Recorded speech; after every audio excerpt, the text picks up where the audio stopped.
Hi mga karkarag, welcome back to my vlog. Isang magandang hapon sa inyong lahat mula dito sa Lasak City. At ito na nga mga karkarag, ang inaabangan nating Voice for Change ng Miss Universe 2023, ang pa-entry ni Michelle D. So panoorin ito mga karkarag. Hi Universe, this is Michelle Marquez, the Miss Universe Philippines 2023.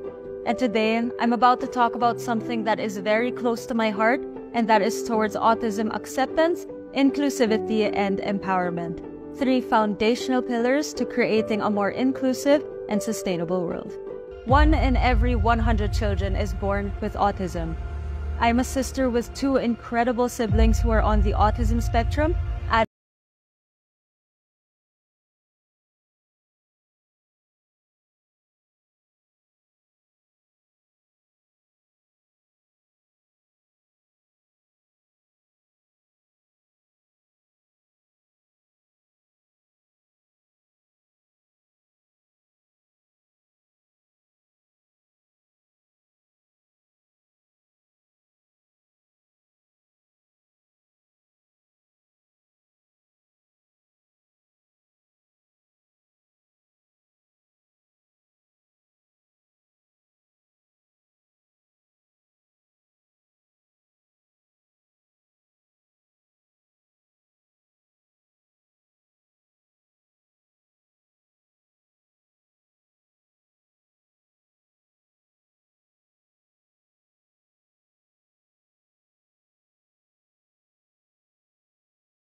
World where every voice matters, every individual is celebrated, and no one gets left behind.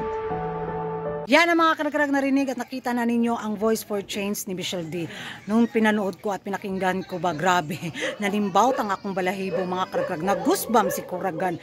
Ang ganda at ang lalim. Iba talaga yung advokasya na hindi gawa-gawa lang dahil sumali ka sa isang pageant, di ba? So ito yung advokasya ni Michelle D ang magpapaangat ng Pilipinas na hindi tayo mailtukuyo sa taon na to sa Miss Universe 2023. So excited ako makita yung mga Voice for Change na mga kalaban ni Michelle D, kung ano yung ilalaban nila sa Miss Universe. So para sa akin, grabe, kudos sa Miss Universe Philippines Organization, sa team ni Michelle D at kay Michelle D mga karag-karag.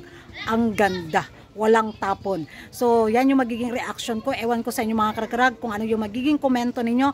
Mag-ingay tayo sa comment section, at kung bago ka pa lang sa channel ko at hindi ka pa nakapag-subscribe, don't forget to like and subscribe my channel, Kuragan Karagang Babaeng Lagi ng Karag-karag, and see you in my next vlog. Bye bye!